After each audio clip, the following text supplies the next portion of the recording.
performances, expert analysis. You are Locked On Now. You are listening to Locked On Now NBA, local experts on the biggest stories around the hardwood. I'm Kim Becker, and thank you guys so much for making Locked On Now your first listen every weekday. Our Locked On NBA hosts are here to help break down everything that happened on the court on Wednesday. So let's start with our biggest game. The biggest game. Now, we're calling this one our biggest game, not really in terms of the biggest win, but a big win for a team that has not seen a win in 15 games. That's right. Somebody had to let the Houston Rockets have a win. And last night, it was the Chicago Bulls. They took home their first win in 15 games, you guys. They broke a 15-game losing streak at home against the Chicago Bulls. And a shell-shocked Locked On Bulls host tries to explain what happened. Inexcusable. That's the word. What's up, Bulls Nation? Matt Peck here from Locked On Bulls with your post-game takeaway. The Bulls fall to the Rockets in Houston tonight, 118-113. And yeah, you heard me right. The Bulls lost to the Rockets, snapping the Rockets' 15-game losing streak. The Bulls already got their excuse loss against the Pacers on Monday, second night of a back-to-back brutal West Coast trip that they had just finished up. No excuse, however, to come into Houston rested tonight against this team and perform the way that the Bulls did. They messed around for 3.5 quarters and let the Rockets think they had a chance to steal this game.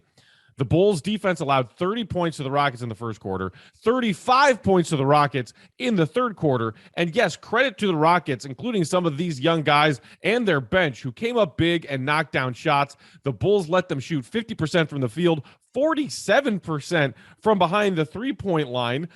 And the Bulls had to make a mad dash comeback when they were down double digits halfway through the fourth quarter. The Bulls did fight back into that game and made it a close one late, but the damage was done because the Bulls did not take the Rockets seriously. The Bulls, if they want to be one of the big boys, cannot afford losses like this. I hope they learned themselves a valuable lesson tonight. Inexcusable. Not to offend you Rockets fans out there. The Bulls will look to bounce back on Friday when they play the Magic in Orlando. For a full breakdown of this loss to the Rockets, check out the next episode of Locked On Bulls, wherever you get your podcasts. Locked On Bulls, your team every day. And the Sacramento Kings took a win over the Portland Trail Blazers, who are now back to 500, and we've got a full recap for you right here. Blazers dropped to 1-8 on the road with a 125-121 loss in Sacramento to kick off a 3-game roadie. I'm Mike Richmond, host of Locked On Blazers. And your Portland Trail Blazers are a bad basketball team away from the Moda Center. When they leave Portland, they're bad. And this one was just a bad one. Could not stop the Kings, who lost De'Aaron Fox with 6 minutes left in the fourth quarter. Couldn't stop the Kings, and they lost despite 28-17 from Yusuf Nurkic. Couldn't stop the Kings, and spoiled 22 points from Norman Powell, 32 from Damian Lillard, and 16 from Nazir Little off the bench. Couldn't stop the Kings. That's how you lose again on the road. Make sure you listen to Locked On Blazers for more. Coming up next, LeBron James shows some passion out on the court, and 2 fans suffer the consequences. You are listening to Locked On Now.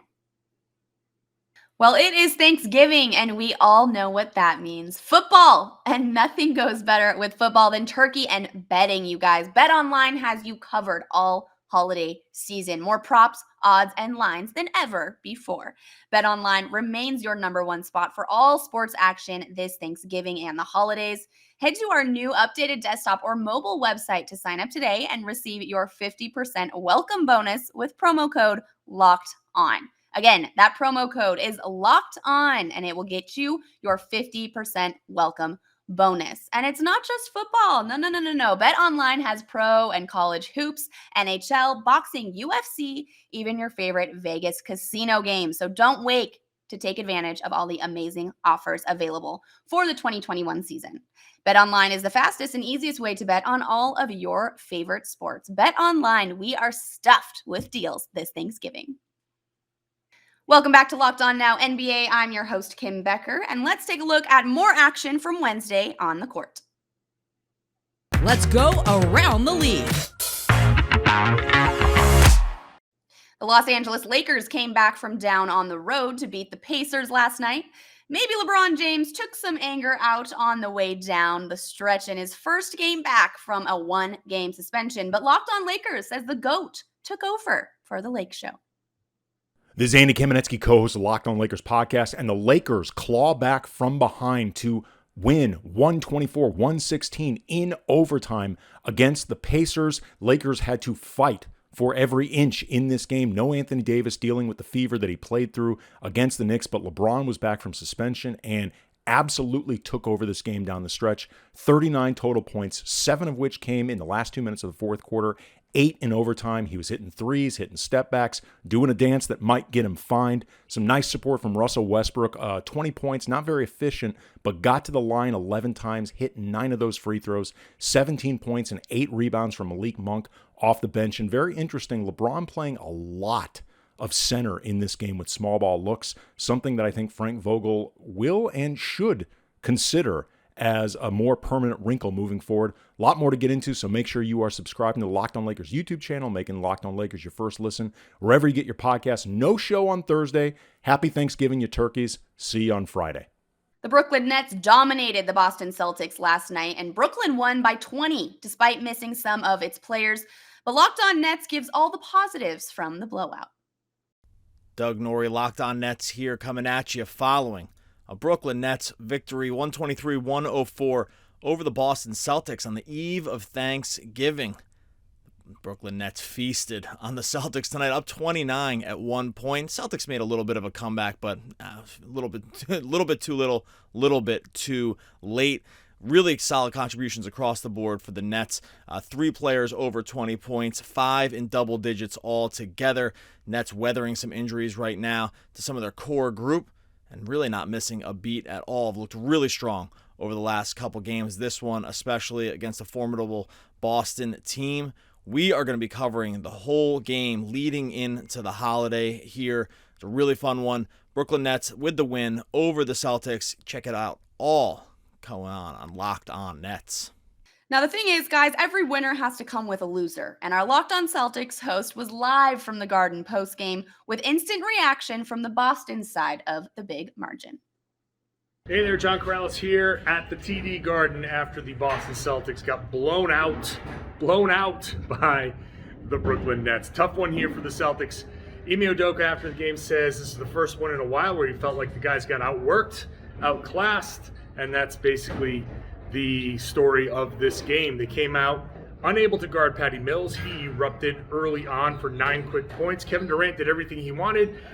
James Harden was getting calls that were called the last year, and everything started to frustrate the Celtics. Their defense was not good. Their offense was worse, and that all totals up to a blowout loss. They end the homestand 3-1, so progress, but if we're looking at a measuring stick against the top-seeded Brooklyn Nets, the Celtics clearly have a lot more to work on. No Robert Williams in this one, no Josh Richardson. I don't think they would have made a 30-point difference, but they would have made a difference. Celtics losing this one. Now it's off to San Antonio and Toronto for a quick road trip. They need those 2 wins to stay in the middle of the pack in the East, and for Celtics fans to feel good about where this team ended at the end of November. I'll be talking about it on a Locked On Celtics podcast, so make sure you're listening and watching on YouTube. The Memphis Grizzlies keep scoring points, but just keep giving up more points. This time, 126 allowed to the Raptors, dropped Memphis back down to 9-9. Locked On Grizzlies is here to break down the loss. Sean Coleman here from the Locked On Grizzlies podcast. We've been talking all year about how it's a tale of 2 teams when it comes to the Memphis Grizzlies. Well, while it's been, a tale of 1 team in wins and a tale of 1 team in losses, tonight it was literally a tale of 2 teams when it comes to the first and the second half. In the first half, Jaren Jackson Jr. was phenomenal. The Grizzlies had arguably their best half of offensive basketball in the first half of tonight's game against the Raptors. But unfortunately, in the second half, the Grizzlies were outscored by 25 points. They couldn't get stops. They could not take care of the basketball. The Raptors were able to hit threes. But the big thing that stood out in the second half was that the Raptors literally just had the best player on the court at all times in the second half. Precious Achiuwa with 17 points in the third quarter. Gary Trent Jr. with 17 points in the fourth quarter, and Fred VanVleet closing it out. Overall, the Grizzlies offense did very well, but once again, unfortunately, the defense was not able to get the job done. Tonight, give the Raptors credit. They got the stops when they needed to. Unfortunately, the Grizzlies could not do the same, and it resulted in a 126-113 loss. We'll have this and much more on tomorrow's edition, a Thanksgiving edition, and happy Thanksgiving to everyone of the Locked On Grizzlies podcast. Have a great night. The Utah Jazz never pulled away from the Oklahoma Thunder in Oklahoma City on Wednesday, but in the end, Utah did pull out a 6-point win. Utah got a hard-fought 12th win of the season, and Locked On Jazz tells us how. If the Utah Jazz expected an easy battle in Oklahoma City, they got anything but from the pesky, fighting Thunder, but they pull off the win in the final moments, 110-104.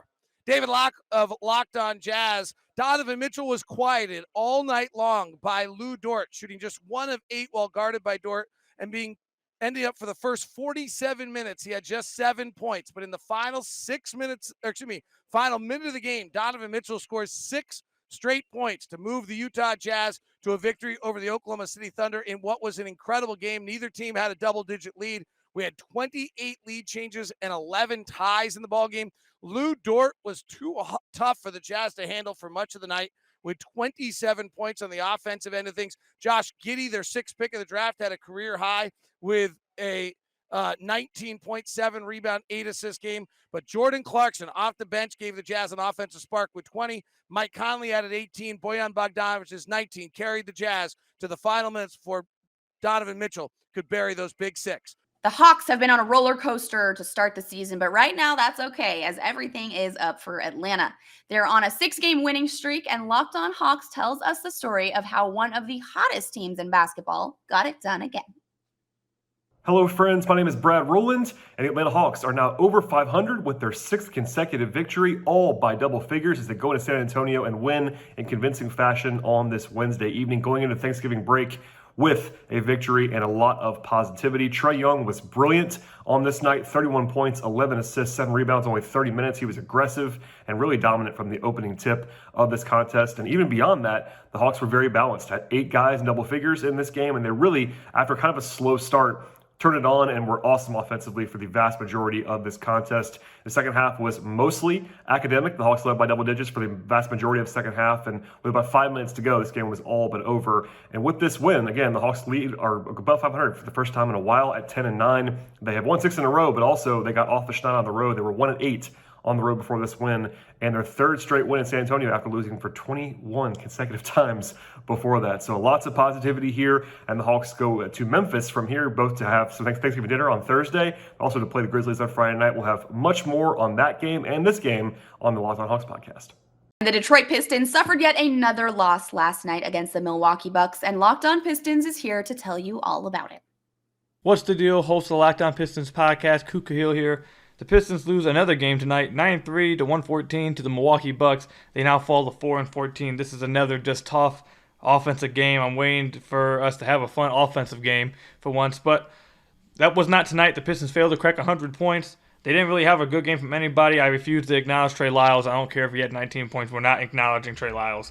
But everyone else, no one really had a good game. Saban Lee came off the bench, shot 5 of 15 from the floor. He did impact the game in other areas. He had 12 points, 5 rebounds, 5 assists. He did outplay Corey Joseph, who started the game and only ended up playing 7 minutes because of Saban Lee's production. So it'll be interesting to see how that goes moving forward. Another struggle for Cade Cunningham tonight, shooting the ball. He shot 3 of 10 from the field. He did have 9 points, 8 rebounds, and 7 assists. But again, continues to struggle shooting the ball the last few games. Hopefully we get to see that turnaround in the next game this week. But yeah, tough game against the Milwaukee Bucks. Bobby Portis completely dominated the Pistons today. He had 28 points and 10 rebounds. It was a really tough game. Starting Luka Garza, obviously without your 2 big guys, it's going to be tough every night. So thank God Isaiah Stewart's coming back next game. We'll see how that goes. Happy Thanksgiving, everybody. Enjoy it. Enjoy it with your family. Have fun. And I'll see you guys in the next one. Peace out, everybody. That's a wrap for us. Thank you so much for making Locked On Now your first listen every weekday. I'm your host, Kim Becker, and for more on the NBA and your favorite NBA team, make your second listen Locked On NBA and your team's Locked On podcast. Locked On, your team every single day.